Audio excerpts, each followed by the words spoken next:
o apóstolo Paulo, antes dele conhecer Jesus, o que acontece? Eu ando para lá e para cá, eu não consigo ficar parado, eu fico nervoso, tenho que andar. Então, antes dele conhecer Jesus, ele era alguém que perseguia a igreja, ele conseguia documentos para que ele pudesse perseguir os cristãos. Então, existia lá o judaísmo, ele era da seita dos fariseus, perseguidor. Quando surgiu esse movimento de cristianismo, então ele está perseguindo os cristãos, prende, mata, joga na prisão, faz o pessoal negar Jesus, ele consegue carta. Então ele está nesse processo de perseguir a igreja. Então está perseguindo a igreja. Na morte de Estevão era um homem cheio do Espírito Santo, um dos primeiros diáconos. O que vai acontecer? No momento em que Pedro está ali sendo apedrejado, está sendo morto por causa da sua fé em Jesus, diz o texto lá em Atos que Saulo consentia na sua morte, ou seja, estava dando ok, e as vestes de Estevão estavam por ali. Ou seja, até que um dia ele está indo está caminhando, indo para Damasco, e ele tem um encontro que vai fazer toda a diferença na vida dele, no momento que ele está indo perseguir. Esse encontro muda radicalmente a história de Paulo, muda a história do cristianismo, e muda a história de tal forma que hoje a gente está falando de alguma coisa que ele produziu naquela época. Então aquele que perseguia a igreja passou a ser alguém que ia pregar o evangelho, ele passou a enxergar as escrituras como apontando para Jesus Cristo. Então a gente tem essa mudança, essa transformação, esse encontro que aconteceu na vida de Paulo, esse encontro que aconteceu na minha vida, aconteceu na vida de cada um de vocês. Um dia a gente também foi alcançado por esse evangelho, por esse amor, a nossa vida mudou ao ponto de a gente ter prazer de estar diante da palavra, querer entender mais o que Deus quer para a nossa vida, como é que a gente pode melhorar. Então Paulo, ele passa um tempo, alguns anos na verdade, estudando, entendendo as escrituras. Provavelmente nesse período ele ficou um tempo na Arábia, depois um tempo em outro lugar, a gente não vai se aprofundar nisso, mas depois de um tempo em que ele está se preparando, ele está no convívio dos seus irmãos ele começa então a pregar o evangelho, vai fazer algumas viagens missionárias, Então o evangelho que estava ali, num primeiro momento em Jerusalém, com os discípulos, ele vai se espalhar pela Europa, e Paulo vai estar à frente dessas viagens missionárias, 3, 4 viagens. O que vai acontecer? O que você tem que entender? É uma coisa nova, o cristianismo é algo novo, Então, antes não existia cristianismo, existia o povo de Deus, Jesus é o Messias prometido. Então, agora, isso está sendo pregado, essa boa notícia do evangelho está sendo pregada. Então, começa um novo movimento, tudo é novo, a igreja é nova, como é que a gente vai viver, como é que vai acontecer, porque Jesus vive, a vida e a obra de Jesus falam por si só, mas como é que vai ser essa organização da igreja, como que isso vai acontecer? Então, o apóstolo Paulo tem um papel fundamental nisso aí, evidentemente junto com os outros apóstolos, mas ele vai escrever aí 13 cartas, se eu não estiver enganado, das 27 do Novo Testamento. Então ele faz uma primeira viagem missionária, aí estabelece algumas igrejas, vai a Listra, Derbe, outras cidades, e volta para o seu ponto de partida. Vai fazer uma segunda viagem missionária, onde ele revisita aquelas cidades para ver como é que estavam as igrejas. Vamos pensar se fosse hoje aqui. A igreja oceânica, ela tem essa sede. Vamos considerar que a gente decidisse, não é a nossa intenção não, mas agora a gente quer plantar igrejas por aqui, pela região. Então, Clóvis vai plantar uma igreja em Maricá, São Gonçalo, São Gonçalo não? A gente quer plantar Itaboraí, São Gonçalo, na Redondeza, Maricá e Rio Bonito. Então a gente provavelmente destacaria algumas pessoas, alguns irmãos, para poder fazer essas viagens, constituir essas igrejas, e depois de um tempo a gente ia acompanhar. Então, nessa segunda viagem missionária, Paulo vai fazer isso, ele vai voltar para ver como é que está, para fortalecer o trabalho, tirar algumas dúvidas, esclarecer, orientar. Então, ele faz isso na segunda viagem. Tem ainda uma terceira viagem missionária, que ele vai à cidade que ele ainda não tinha ido. Entre uma viagem e outra, ele agora conhece várias pessoas. Imagina, Paulo, ele conhece gente de vários lugares, de várias cidades, tem vários contatos. Então começa a haver uma comunicação, as pessoas querem saber para onde a igreja tem que ir, como que a igreja tem que se posicionar diante das dúvidas que surgem. Igreja nova, como é que faz? Em relação a isso, como é que a mulher se comporta, como é que o homem se comporta, como é que a gente lida com a bebida, pode comer?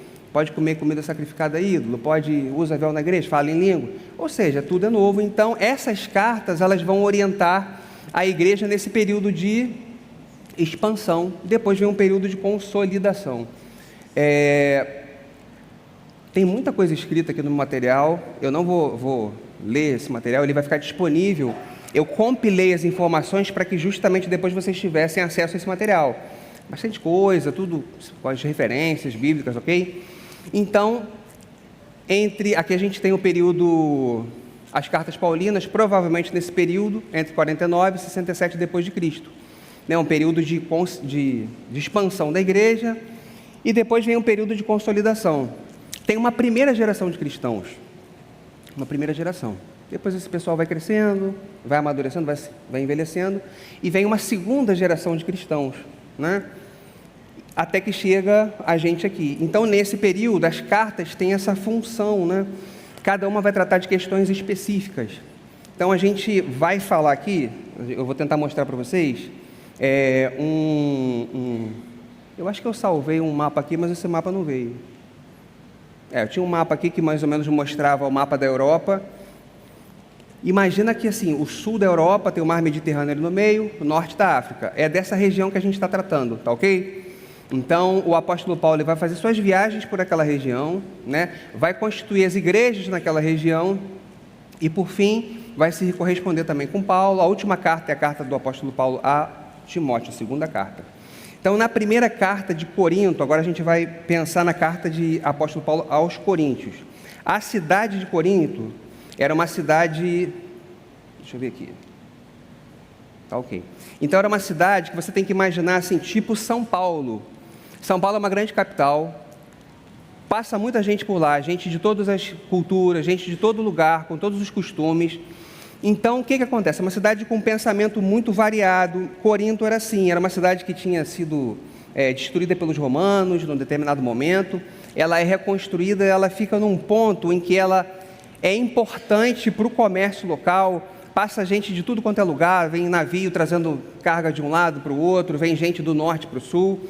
Essa cidade ela fica rica, ela prospera, então é uma cidade grande, mas é uma cidade assim, diversa, e é uma cidade extremamente imoral, até para os padrões da época, né? Então, o próprio povo da época entendia que quem era de Corinto, da cidade de Corinto, era uma pessoa assim, dos costumes piores possíveis, ao ponto de que criaram um verbo para poder descrever o comportamento de quem era dessa cidade, corintianizar. Se você está corintianizando, você está tendo atitudes assim terríveis, imorais. Então, para você entender o pano de fundo, então é nessa cidade que Paulo vai plantar a igreja. Então, imaginou o tamanho do desafio. Ele fica lá aproximadamente 18 meses, ele vai constituir essa igreja e ele volta para o ponto de partida. Então, ele recebe informações de que nessa igreja está havendo comportamento ruim. As pessoas vão dizer assim, eu sou de Paulo, eu sou de Apolo, eu sou de Cristo. O pessoal está dividido, né? O que mais que acontece nessa igreja? A igreja, a gente chega aqui, a gente para se tornar família, tudo bem? A gente precisa se ajudar, a gente precisa estar junto. O que está acontecendo lá? As pessoas estão brigando e elas vão para a justiça. Então, eu arrumei um problema com o Roseli, né? Arrumei um problema com o meu líder de célula, arrumei um problema com o Clóvis, eu não vou tentar resolver. Eu vou pegar um advogado aqui da igreja e vou para a justiça. Então, as pessoas, elas estão brigando ao ponto de ir para o tribunal. Aí, Paulo vai dizer, não tem ninguém para resolver isso na igreja, vocês têm que pegar toda a causa e levar para a justiça, é assim que acontece? E que história é essa de que eu sou de Paulo, sou de não sei quem, aqui é todo mundo de Cristo. Vocês foram batizados em nome de Paulo? Vocês foram batizados em nome de Pedro? Que história é essa? Tem outros problemas, então ele vai mencionar um fato terrível lá, uma situação imoral, de um relacionamento. Enfim, está lá na carta de Paulo que vocês não veem esse tipo de atitude nem fora da igreja. Quer dizer, vocês estão com os costumes que nem lá fora da igreja, nem fora, né, os pagãos não têm esse tipo de costume. Isso está acontecendo dentro da igreja, né? A cidade de Corinto, por conta dessa imoralidade também, vai ter na igreja esse reflexo. Ou seja, as pessoas, elas recebiam o evangelho, aí elas vão para a igreja, aí acontece aquele processo que a gente vai chamar de santificação. Então, você recebe Jesus como Salvador, mas agora você precisa mudar a sua vida, seus comportamentos, seus hábitos, mas isso não está acontecendo. Então vão ter outros problemas, e Paulo vai dizer que a ceia, o culto de vocês está uma confusão, a ceia ninguém espera por ninguém, um come, o outro... Não dá, tem que ter ordem no culto, ou seja, tem esse tipo de problema acontecendo lá.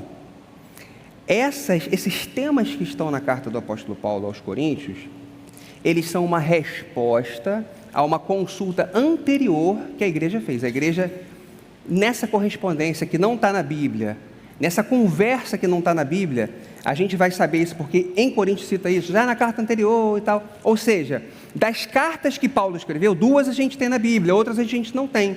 Então ele faz menção a essas cartas. Olha só, eu já falei com vocês da vez anterior que o comportamento nessa situação deve ser assim. Agora, quanto ao que vocês me perguntaram, vocês têm que agir desse jeito, tal, tal e tal, em relação àqueles temas que a gente tem lá na carta de Coríntios. Que temas são esses?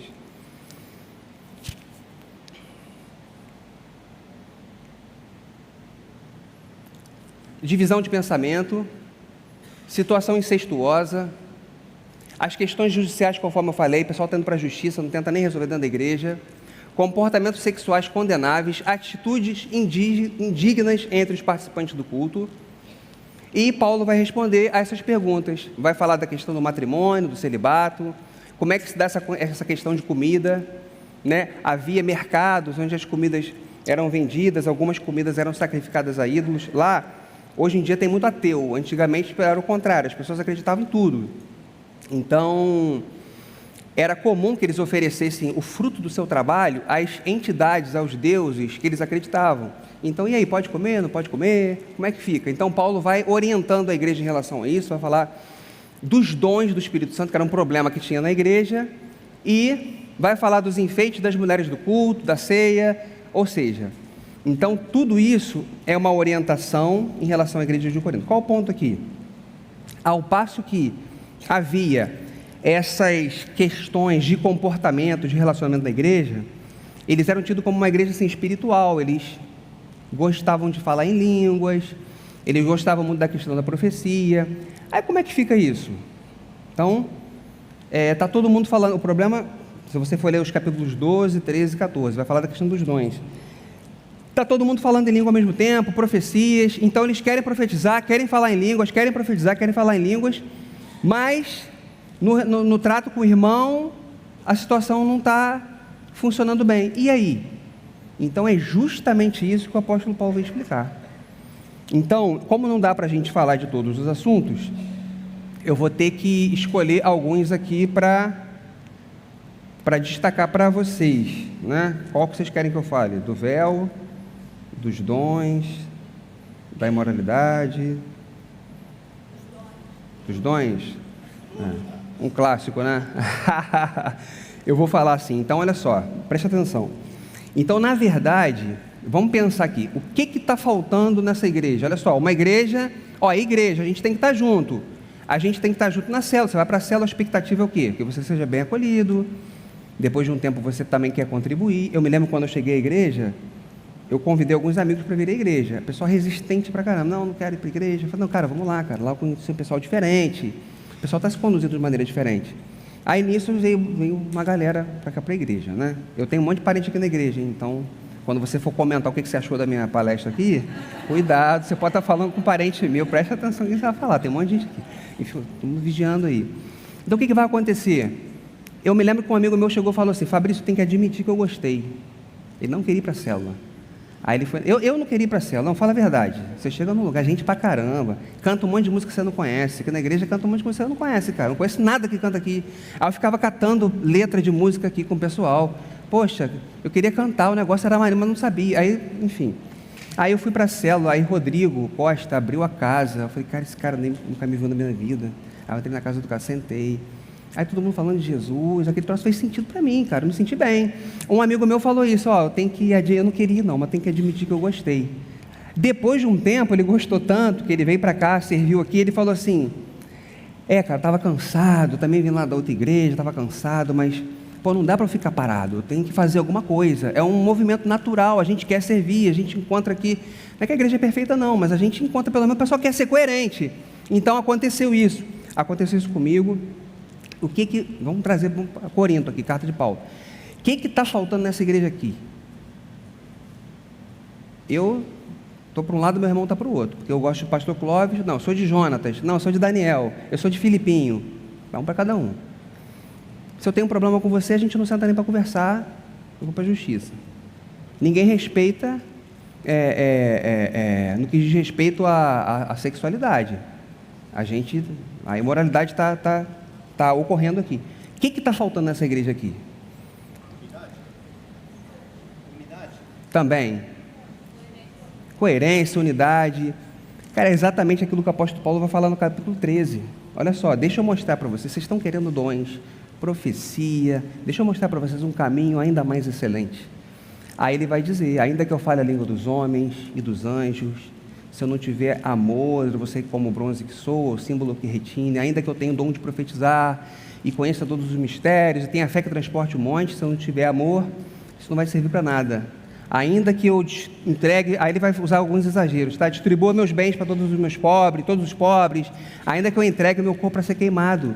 Se eu não tiver amor, isso não vai valer de nada. Aí o amor é paciente, benigno, bondoso, tudo suporta, não arde ciúmes, tudo crê, enfim. Agora, pois, permanece a fé, a esperança, o amor, desses o maior é o amor. O que está faltando para a igreja de Paulo? Não é profecia na igreja de Corinto, não é falar em línguas, eles têm que entender. É uma igreja matura, tudo bem?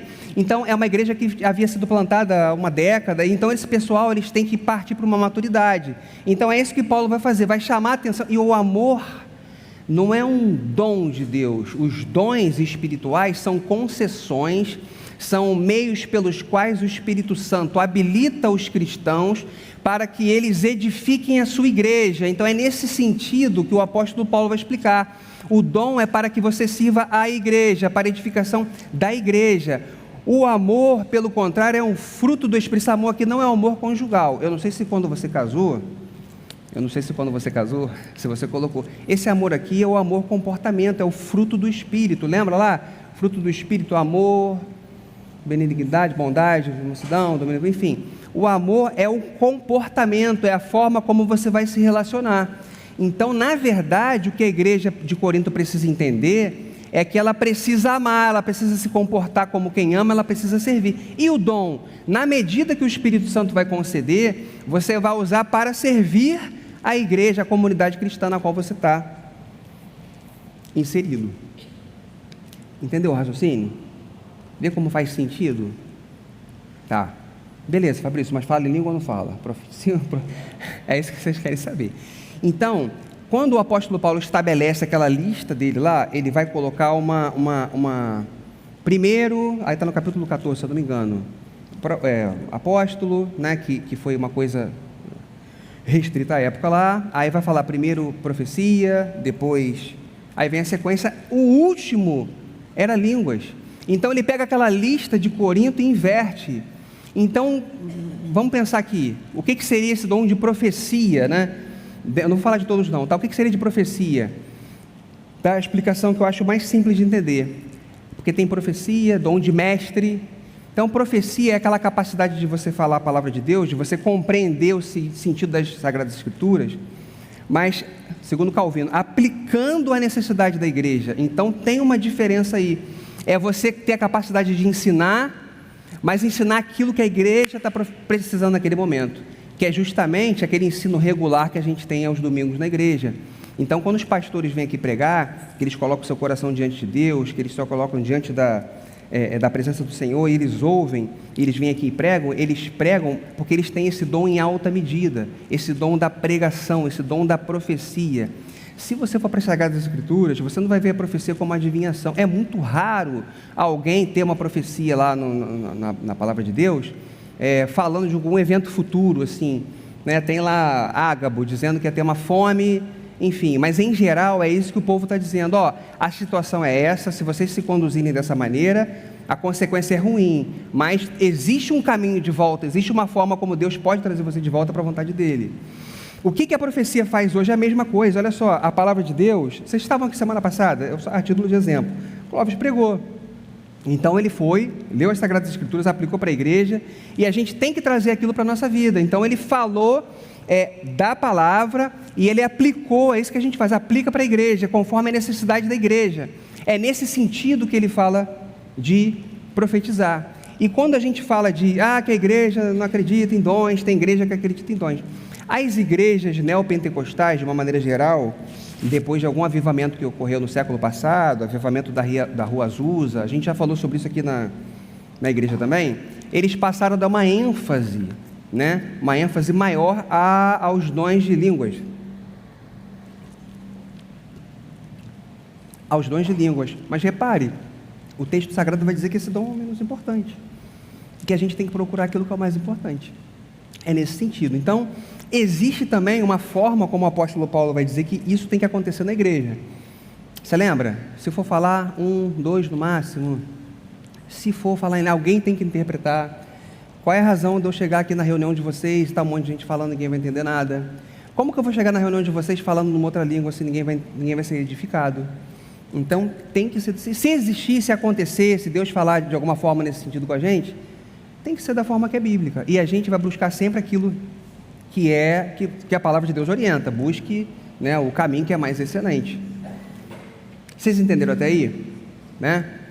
Se vocês tiverem alguma dúvida residual, a gente pode conversar depois, né, porque a gente tem que passar pelas outras cartas também. Então, além disso, o que a gente pode pensar em termos de igreja de Corinto? Primeira carta do apóstolo Paulo aos Coríntios. Então, aos Coríntios, ele quer trazer essa igreja para que seja moldada ao caráter de Jesus, que é exatamente o que a gente faz no discipulado. Então, assim, se você não está no discipulado, você precisaria entrar no grupo de discipulado, porque no discipulado da igreja, a gente vai moldar o caráter à semelhança de Jesus. Tem umas perguntas, essas perguntas foram feitas, não sei se você sabia, pelo pastor Henrique. Nos seus anos de ministério, ele percebeu aqueles pontos da vida do cristão que eram mais desafiadores para a gente. Então, foi nesse sentido que ele formulou aquelas perguntas e tem um conteúdo. Então, a gente não recebe Jesus como Salvador e agora a gente se comporta de uma maneira totalmente diferente. Pode acontecer. Pastor Henrique tem um testemunho dele. Quando ele se converteu, no dia em que ele se converteu, foi o último dia que ele falou palavrão na vida dele. Nunca mais ele falou. Essa é uma experiência, algo que aconteceu na vida dele. Para outras pessoas pode ser difícil. Então, o seu caminhar com Jesus, ele tem que ir rumo à maturidade. Então, é isso que a gente espera. Então, o que Paulo espera da igreja de Corinto? Que a igreja amadureça, que ela entenda o que é mais importante para a comunhão. O que a igreja oceânica precisa? Caminhar no sentido daquilo que é mais importante para a igreja oceânica. O que a sua célula precisa? Precisa procurar aqueles dons que vão edificar mais a sua célula. É nesse sentido. E o que a gente como igreja precisa? Precisa entender que a gente é um povo que foi chamado por Jesus Cristo para ser moldado, para ser conformado à semelhança dele. Por quê? No final das contas, um outro problema que tinha na igreja de Corinto, que era o problema da ressurreição. As pessoas não estavam acreditando na ressurreição. Então, a gente vai ser conformado à semelhança de Jesus e depois, no último dia, Deus vai vencer o último inimigo, que é a morte. E a gente vai ressuscitar e a gente vai estar junto com Ele para sempre. Tranquilo até aí? Dúvidas? Muitas? Segunda carta do apóstolo Paulo aos Coríntios. O que vai acontecer? Né? O tempo passa, Paulo manda essa carta. Aparentemente essa carta não deu muito resultado. Paulo tinha muita oposição, muita resistência lá na igreja, na igreja de Corinto. Então, existe uma carta que ele menciona em 2 Coríntios, que os estudiosos vão chamar de carta dura. Então, Paulo ele vai pegar firme, ele vai escrever firme em relação aos fatos que estavam acontecendo na igreja, né? Então, ele faz menção a essa carta e parece que essa carta deu resultado, né? Os companheiros de Paulo ali vão trazer, agora parece que eles entenderam, a ficha caiu e eles estão aí, disciplinaram quem tinha que ser disciplinado e estão agora com o culto mais bem organizado. Então, Paulo vai escrever essa segunda carta aos Coríntios, que é uma carta de reconciliação, vamos dizer assim, de uma aproximação. Ele vai usar uma expressão nas línguas, no texto mais antigo, né? Dilatai-vos. Ele vai trabalhar uma carta muito pessoal, ele vai trabalhar a relação dele, ele vai dizer que, olha, eu escrevi aquela carta com lágrimas e tal. Então, essa relação que estava sabe, a gente teve uma dificuldade, agora a gente precisa caminhar de novo, mas a gente ainda está ferido, precisa de um tempo. Então é nesse sentido que Paulo vai escrever. Então ele vai falar dessa questão de fazer as pazes com ele, está preocupado, enfim. Então, existem outros assuntos. No período em que Paulo esteve em Corinto, ele ficou 1 ano e meio, a igreja parece que não chegou junto, não apoiou, e havia cristãos precisando de ajuda, e os coríntios, eles se dispuseram a ajudar, mas depois deram um passo para trás. Então Paulo vai tocar nesse assunto, porque, lembra, a cidade era rica, as pessoas eram ricas, eu não comentei, mas tinha a forma como a mulher se vestia. Então, vou fazer um parênteses aqui. Então, segundo escritores não cristãos da época, comentando a forma como as mulheres se arrumavam, né? Seus cabelos têm 3 camadas, 3 andares. Elas, para dormir, precisam de todo um suporte, porque têm joias nas cabeças. Os seus cabelos são amarrados com fios de ouro. Isso não está na Bíblia, é literatura da época, tudo bem? Então, essa era uma forma. Não tinha carro do último tipo para poder a pessoa comprar e mostrar, né? Que é bem sucedida. Então, é um pessoal que vinha daquela sociedade, pessoal que tinha condição, e que eles vinham com esse comportamento para dentro da igreja, entendeu? Então, o apóstolo Paulo vai trabalhar todas essas questões. E eu já não sei nem mais por que eu voltei nesse assunto, me perdi aqui. Oi? Da ajuda. O pessoal queria botar ouro no cabelo, mas não queria ajudar quem estava precisando, entendeu? Olha aí, eu falo em língua, tenho um cabelo com 3 camadas, tem joia, tem ouro, mas não... Lembra que Paulo teve que trabalhar de novo com tenda? Ele fazia tenda, né? Então tem todo um pano de fundo para a gente entender o que ele está escrevendo no conto. Por quem me ajudou? Pô, Roseli, né? Caramba, Roseli faz o melhor, poxa, salva de palmas para... Aí, exerceu o dom. Excelente, cara. Roseli, cara, me salvou. Vocês sabem que Roseli faz o melhor bolo de chocolate. Vocês sabiam disso? Cara, um espetáculo, o melhor bolo de chocolate. Claro que a gente pode, de repente, colocar isso à prova. Outras pessoas vão fazer bolo de chocolate também, e a gente vai ver qual que é o melhor. O que vocês acham? O dom, né? O dom da culinária, né? Aí, ó, né? Então, vamos marcar. A gente já tem o vídeo aqui, filmou quem levantou a mão e vai cozinhar pra gente aí. Então, é isso que está acontecendo. Bom, aqui a explicação que eu já falei, o assunto mais importante, a autoridade de Paulo. Estavam questionando Paulo. Pô, Paulo é um cara que fala assim na carta, mas pessoalmente ele é fraco. Tinha esse papo. Pô, o cara fala isso de Paulo, não é possível, né, cara? O cara foi no céu, encontrou Jesus, a pessoa não era cristão, não podia falar desse jeito. Então eles estavam colocando em risco, estavam colocando em dúvida a autoridade do apóstolo Paulo, as falsas doutrinas. Então eram pessoas invejosas dentro da igreja, queriam assumir posição de liderança dentro da igreja. Então tudo isso está nesse contexto aqui. Para onde mais eu posso ir? Deixa eu ver aqui. Aí tem aqui as sessões, o que vai falando. Deixa eu pular aqui para a gente ir mais adiante. Segunda sessão, chamado de solidariedade, já falei. A terceira sessão. Ah, tá. Aí tem um detalhe no finalzinho da carta, a partir do capítulo 10, ele muda o tom. Parece que ele vai tranquilo até o 9, 10. Aí ele muda o tom, ele pega firme de novo. Aí tem algumas explicações que acho que não vale a pena entrar. Ele podia estar produzindo a carta, aí recebeu informação, em assunto tal assim, eles pisaram na bola de novo. Aí ele vai no finalzinho da carta da mãe endurecida. Isso não vai fazer diferença. Se você ler a carta com atenção, você vai ver que ele vem numa toada e no finalzinho ele dá uma endurecida, mas está dentro desse mesmo contexto. O ministério da reconciliação é aquilo que a gente vê como aquilo que aponta para Jesus. Veja, ele está querendo se reconciliar com o povo daquela igreja, né? E ele vai dizer assim: abram o coração para mim, dilatai-vos, abram o coração para mim. E é interessante que lá em 2 Coríntios capítulo 5, verso 12, ele vai dizer, se eu não estiver enganado, verso 12, ele vai dizer que o amor de Cristo constrange.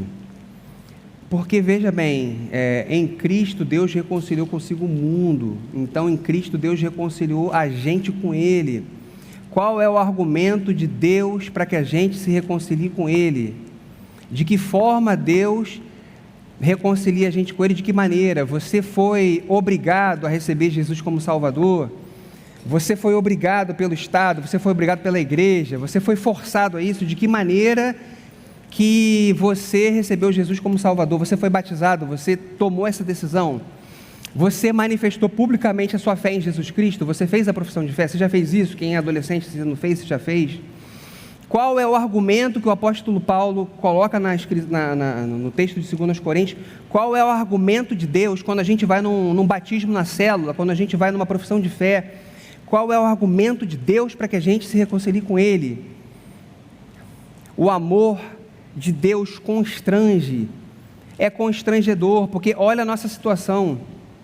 A gente estava separado de Deus, a gente não tinha comunhão com Deus, a gente não tinha acesso a Deus, a nossa vida caminhava rumo à destruição eterna, a gente não podia dialogar com Deus, a gente estava morto.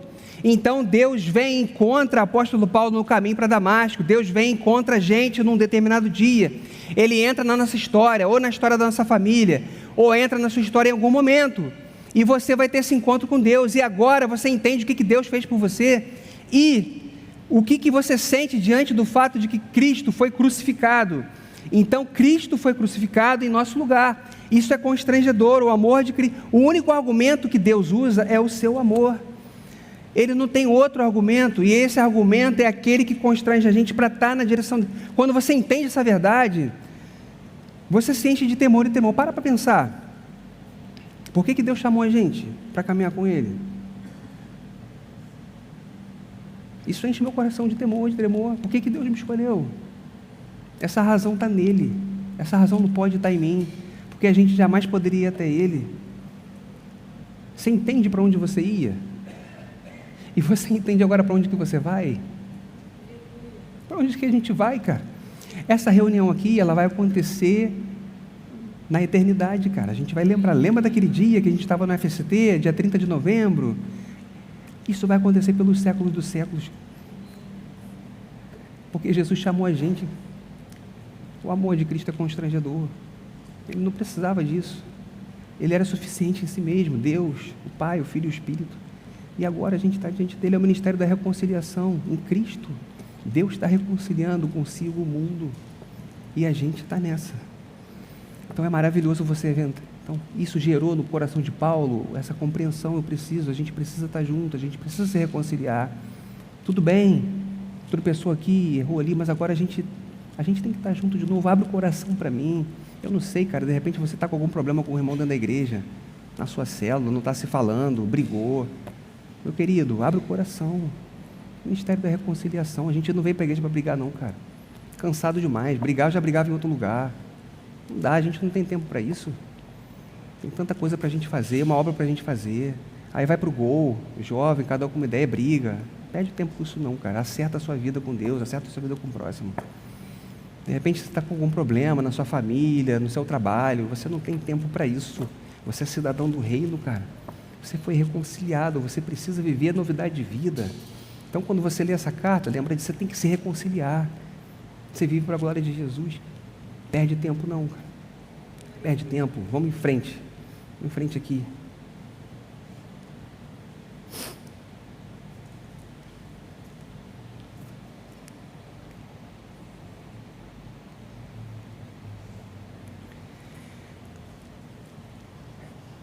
Segunda viagem do apóstolo Paulo, ele vai à Grécia, filósofo pra caramba, o pessoal gosta de pensar, gosta de divagar, e o pessoal quer ouvir Paulo, e o que acontece?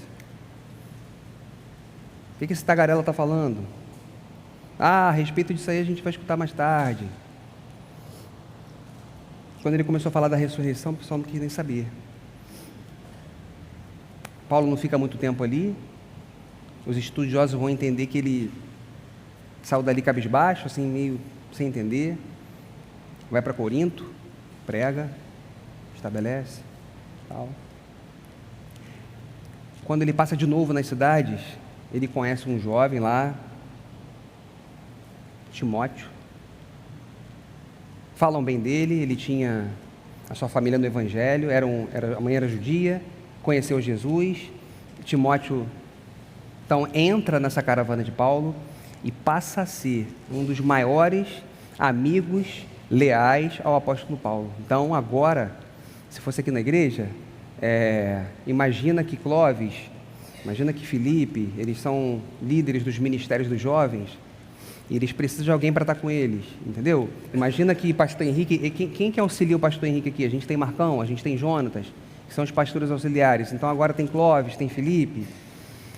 Os presbíteros, eles vão atuar de outra forma, tudo bem? O apóstolo Paulo precisava de alguém constituir autoridade, discipular alguém. Barnabé discipulou Paulo, Paulo vai discipular Timóteo, Timóteo agora vai ser companheiro, vai estar junto, vai caminhar. Então o apóstolo Paulo vai constituir Timóteo para algumas missões. Num determinado momento ele vai para uma região, vai lá naquela região e acerta esses assuntos aqui, agora vai para outra. Depois de um tempo, o que vai acontecer? Paulo é preso. Por quê? O cristianismo agora, ele cresceu demais. Ele deixa de ser uma seita dentro do judaísmo, ele agora já é o cristianismo, está consolidado. A religião judaica não gostou disso, eles querem acabar com esse negócio, está dando problema. Mas está todo mundo entendendo que a boa notícia do Evangelho é que Jesus é o Messias prometido, as pessoas estão se convertendo. Como é que faz? Persegue, açoita, manda prender. Paulo era desses que perseguia, ele deixou de ser, mas havia outros, então como é que faz? E agora? Então, se você for ver lá em Atos, num determinado momento, ele está numa cidade, enfim, aí Paulo, onde vai passando, vai mudando a cosmovisão das pessoas, a visão de mundo, e geralmente as coisas têm a ver com grana, tá? Tem a ver com grana, a dificuldade do pessoal é bolso. O camarada tem um negócio lá, de vender ídolo, Paulo vai dizer que o ídolo não é nada, as pessoas se convertem, ninguém mais quer comprar. Qual o problema do cara? O cara agora perdeu o negócio dele. Mexeu no bolso, agora o cara não quer mais Paulo ali. Isso acontece, que aconteceu comigo. Eu sou servidor federal, eu sou funcionário público. Eu tinha uma determinada compreensão em relação às minhas escolhas, mas eu não posso escolher baseado somente naquilo que vai ser melhor para o meu bolso. Tem alguém que é funcionário público aí, igual a mim? Funcionário público? Você sabe que dependendo de quem está governando a cidade e o país, pode ser melhor ou pior para a gente. Mas eu não posso tomar minha decisão baseada apenas nisso. Como é que eu faço? É bolso. A gente tem que colocar no nosso coração o que é prioridade para a gente. Então é a mesma coisa. O problema do passado é o problema de hoje. O que está no seu... Onde está o teu tesouro? O que está mais importante para você? Então, onde Paulo passando vai criando problema. O cara era um líder religioso, todo mundo respeitava. Agora as pessoas estão vendo que aquilo ali não faz sentido. Está perdendo poder. Paulo é preso. Mas Paulo é cidadão romano. O cidadão romano ele tem alguns privilégios. Então, a perseguição aqui é uma perseguição religiosa, que nesse contexto é mais tranquilo. Então, ele tem liberdade, ele pode conversar, pode pregar, pode receber os amigos, pode estudar, né? E é nesse momento que ele vai escrever, enquanto ele está preso, ele escreve a carta de Filemão, que vai ser a última que a gente vai comentar. Depois tem uma segunda prisão. Mas nesse momento, Paulo é preso, fica ali 2, 3, 4 anos, sai. Ele vai se relacionar, vai se comunicar com duas pessoas. Um foi Timóteo, que ele pegou lá na cidade de Listra, Derbe, Icônio, uma das três, que eu já esqueci. Icônio, Carlito deve saber. Uma das 3 cidades lá. E o outro pessoa que veio ajudar ele foi Tito, né? Um vai ficar na ilha de Creta. Creta é uma ilha, está no meio do mar Mediterrâneo. E o outro vai ficar na cidade de Corinto. Um em cada lugar. Essas pessoas, eles já são amigos de Paulo, eles são companheiros de Paulo, estão junto com Paulo, eles sabem como Paulo pensa, eles conhecem a doutrina de Paulo. Então agora, o que Paulo escreve para eles? Sobre a organização da igreja, vai falar um pouco dos falsos mestres, como é que você constitui diácono, como é que você constitui presbítero. Então ele vai tratar de algumas questões relacionadas ao funcionamento da igreja, à organização da igreja. Como que o pastor deve se comportar, como é que fala com criança, como é que fala com mulher, como é que fala com idoso. Então tem várias questões que têm a ver com essa questão da igreja.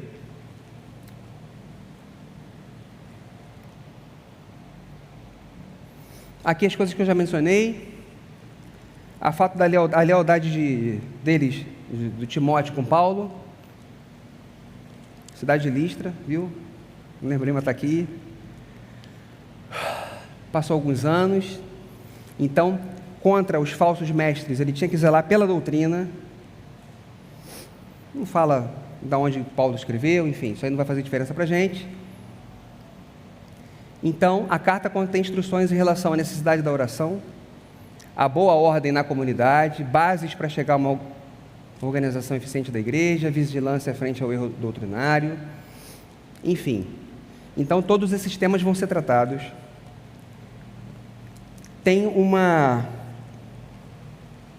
Pensando em Jesus Cristo, tem uma declaração que é linda, que ele vai fazer, em relação a Jesus, que é o grande mistério da piedade. Então, o que é o grande mistério da piedade?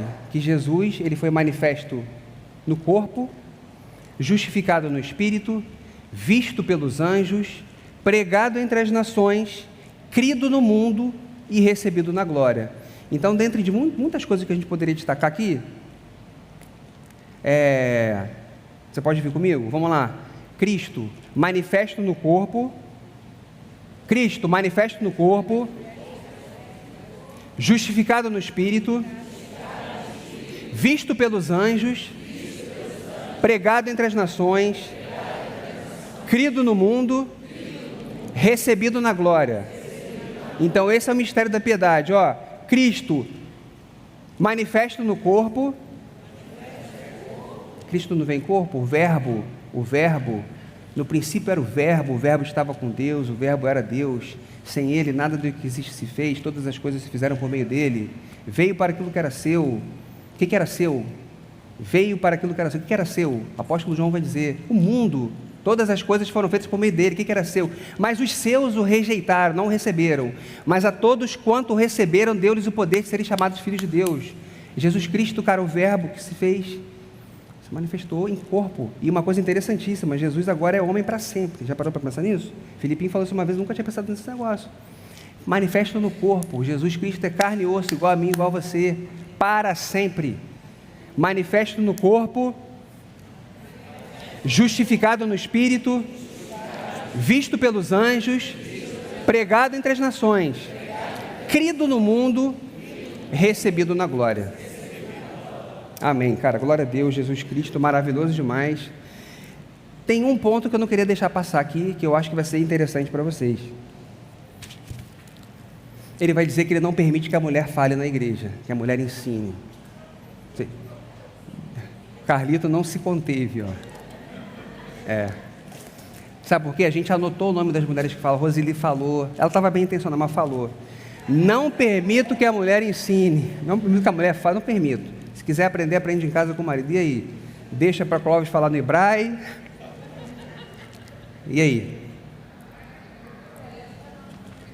Cíntia está rindo, já anotei seu nome também. Todo mundo que falou, meu amigo. Então, às vezes o texto é mal compreendido, né? Porque ele é lido fora do seu contexto. Vocês têm que entender que fora do cristianismo, a mulher não podia nem aprender. Nem aprender. E o próprio apóstolo Paulo vai dizer que a mulher ora e profetiza. Aí ele vai falar, tem que cobrir a cabeça com véu, não vai dar para a gente falar isso agora. Então, evidentemente que ele está dizendo numa hora que a mulher ora e profetiza, e agora não faria sentido. Ele está instruindo um pastor da igreja, ó, Timóteo, ensina, instrui, corrige, exorta, ensina, instrui, corrige, ensina. É nesse sentido, nesse lugar de autoridade que a mulher não pode ensinar. Ok? É isso que o texto está dizendo. Tem gente que entende errado, a mulher, tem lugar que a mulher não pode falar nada. Então, pode continuar falando, tá? É o exercício da autoridade aqui. Então, homem e mulher iguais em dignidade, diferente nas suas atribuições, complementares. Deus chama a mulher para o exercício do seu ministério, o homem para o exercício do seu ministério. No que diz a governança da igreja, ele chama os homens para governarem da igreja. É nesse sentido que a mulher não deve ensinar, ok? Não tem pastora na nossa igreja. É só nesse sentido. Então, o Fatinha vai continuar ensinando, podem ficar tranquilos. E todas as mulheres queridas, líderes de célula, supervisor, todo mundo aqui vai continuar ensinando. Porque é assim que Deus quer. Tá ok? Tudo bem? Dona Sofia. A pessoa, se a Dona Sofia não pudesse falar? Não teria sentido nenhum. Eu tenho uma irmã querida que ela tem muita dificuldade com Paulo. Não, nessa parte Paulo errou. Então, é a falta de compreensão. De repente ela ouviu, né? Formação na base, no conceito. Então ouviu o conceito de maneira errada e ficou com esse troço para sempre. Não faria sentido nenhum.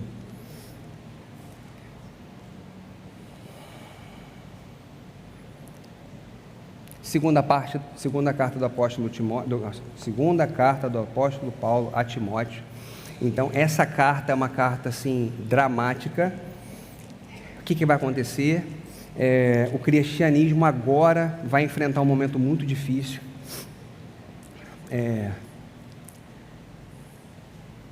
O imperador romano foi envenenado, morreu, uma das suas mulheres envenenou. Quem se torna imperador agora é Nero, muito jovem, e num determinado momento ele vai incendiar a cidade de Roma. Enquanto a cidade está pegando fogo, ele está tocando lá seu instrumento musical. Dos 14 bairros da cidade de Roma, 10 foram destruídos. E desses 4 bairros que sobraram, eles eram densamente povoados por cristãos. A partir daí, ele persegue os cristãos, acusa os cristãos pelo que tinha ocorrido. Então, como consequência dessa perseguição, os cristãos agora são trazidos, amarrados nos postes, passam piche, colocam fogo. Eu risquei fósforo, mas na época não era fósforo, né? Colocavam fogo. Então agora eles estão iluminando as ruas de Roma. Os cristãos estão sendo queimados vivos. Eles estão sendo brutalmente perseguidos. Agora eles estão sendo jogados para os leões lá no Coliseu, nas arenas. Então a perseguição agora é brutal. Então, como consequência disso, Paulo vai ser preso. Ele diz que Alexandre Latoeiro causou muitos males. E essa prisão que Paulo está agora é diferente da primeira. Essa prisão agora é uma masmorra, é um lugar onde as pessoas... Tem uma pregação do Hernandes Dias Lopes que explica isso de maneira primorosa. Então, desse lugar, a pessoa sai leprosa ou sai para o martírio. Ele está algemado, ele é velho, ele está sofrendo. Ele vai escrever dessa prisão que ele vai escrever para Timóteo. Então, é uma carta assim, dramática. Ele vai dizer: vem ter comigo. Na minha última defesa, ninguém apareceu. Traz minha capa, porque o inverno está chegando. Então, esse é o contexto. Essa carta aqui é uma carta escrita no momento. E a gente está falando do maior missionário da história da igreja. Alguém que, quando encontra Jesus, tem a vida transformada. Produz aquilo que faz que a nossa vida seja mais parecida com Jesus.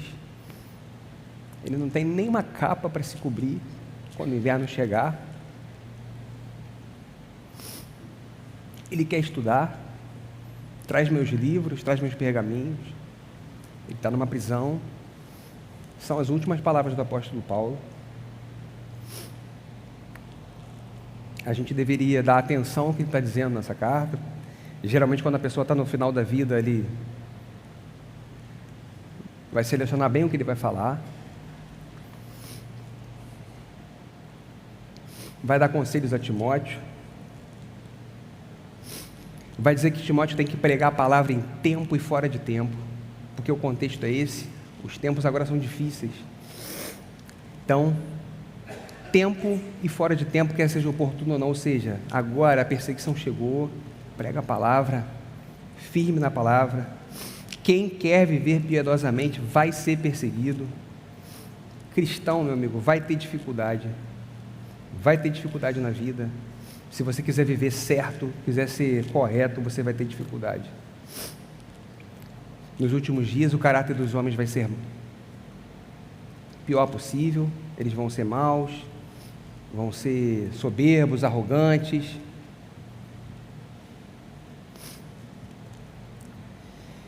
E Paulo está ali com Timóteo, um camarada leal, fiel. Então, Jesus Cristo,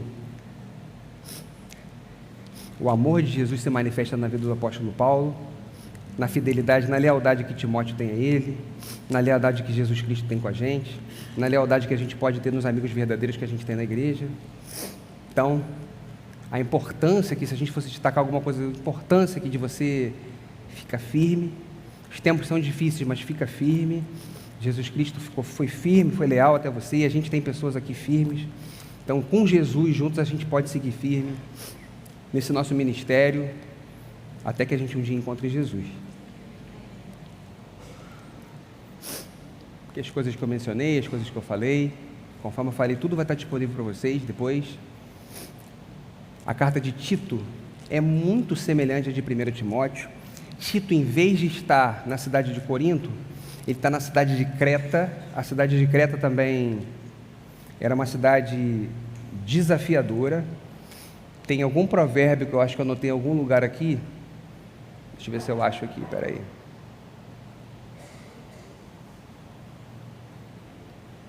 Aqui, voltei. Os cretenses são sempre mentirosos, bestas ruins, ventres preguiçosos.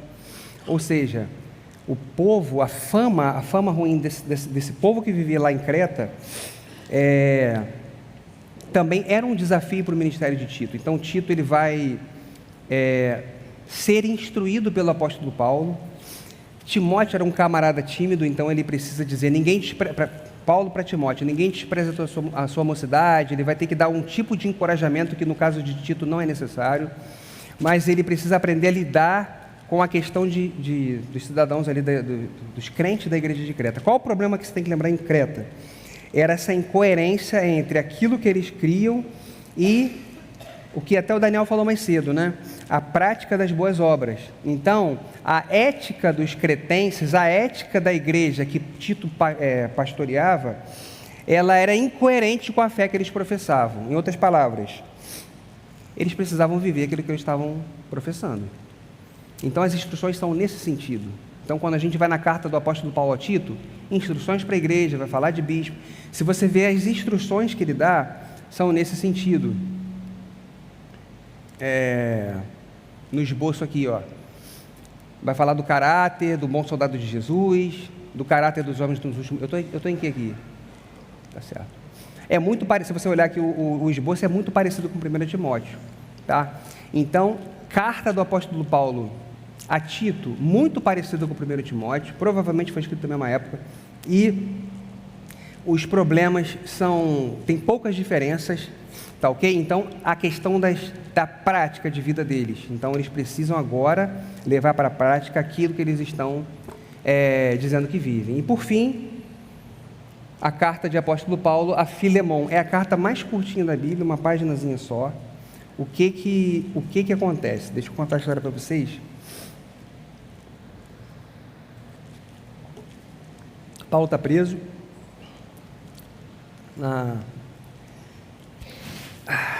naquela primeira prisão. Chega um prisioneiro, Onésimo. Ele sai da casa dele, ele rouba lá o seu patrão, foge, e pela providência de Deus ele vai parar onde? Onde está o apóstolo Paulo. Paulo prega para ele, e agora Paulo vai dizer, agora você vai voltar lá para o teu senhor. O Onésimo era escravo de Filemon. Não era escravidão no sentido que a gente teve aqui recentemente no Brasil, não, tá? Era outro tipo de escravidão. Então agora ele tem que voltar para o senhor dele, e Paulo vai escrever uma carta, duas cartas na verdade, a igreja de Colossenses e vai escrever a carta para Filemon. Olha só, Onésimo, ele agora é meu filho na fé. Eu poderia pedir para você, eu tenho fruto do nosso relacionamento, eu poderia obrigar você a dizer, faz isso, mas eu quero pedir em nome do amor, porque agora ele antes era inútil, mas agora ele é útil. E é interessante porque a palavra onésimo significa útil. Então Paulo vai fazer uma brincadeira aqui. Aquele que era útil, mas era inútil, agora é útil. Ou seja, eu estou devolvendo a você, ele me é útil aqui, mas eu estou devolvendo ele a você, eu quero que você o receba. E preste atenção, eu não vou pedir, não vou obrigar você, mas ele agora, a abordagem que Paulo tem aqui, ele não faz mais parte de uma relação social, ele agora está na família de Cristo, ele foi inserido, é nesse sentido que você tem que receber. Está entendendo o que está acontecendo aqui? O cara roubou sua casa, fugiu, aí ele agora volta, e Paulo quer que você receba ele. Filemão poderia crucificar, bater, açoitar, pegar o ferro, marcar lá a letra que significava fugitivo, poderia fazer tudo isso. Mas é interessante que essa carta, ela não é uma carta assim, doutrinária, no sentido de uma exposição, mas ele traz para a gente um exemplo prático, uma situação real que aconteceu. E olha que interessante, cara, como é que são as coisas, como é que Deus faz as coisas, né? Aprove a Deus que esse registro estivesse nas Sagradas Escrituras, cara. Porque olha o que Paulo vai dizer: se alguma coisa ele estiver devendo, bota na minha conta. Meus irmãos, o que a gente era antes de conhecer Jesus? E o que a gente se tornou agora por meio de Jesus? Da mesma forma que o Onésimo, cara, a gente era inútil. Mas agora em Jesus Cristo, cara, agora a gente é útil. Então não interessa, cara, se lá no trabalho ninguém está vendo você, se as pessoas não estão te vendo, se você não foi promovido, não importa, cara. Para Deus você tem utilidade, você tem propósito, Deus tem propósito na sua vida, cara. Você era inútil, mas agora você é útil. É assim que você tem que considerar. E mais, a sua dívida. Se você estivesse devendo alguma coisa, se você ainda estiver devendo alguma coisa, Jesus Cristo falou: bota na minha conta. Está tudo zerado, cara. Você não deve mais nada. Como é que uma história tão simples como essa, a menor cartinha, traz lições tão preciosas? A igreja oceânica, ela é útil, sabe por quê? Porque Jesus Cristo zerou a conta, cara. Para o mundo, a gente pode ser gente inútil, que incomoda, imbecis despolitizados, eles podem achar o que a gente quiser, cara, mas para Jesus Cristo a gente tem valor, cara. A gente é útil, cara. E a gente está com a mão no arado, e a gente não é daqueles que retrocedem, e a gente está empenhado em aprender ainda mais a palavra de Jesus, cara. Porque Jesus Cristo trouxe a gente, porque a gente agora tem propósito, cara. Aleluia. É maravilhoso demais.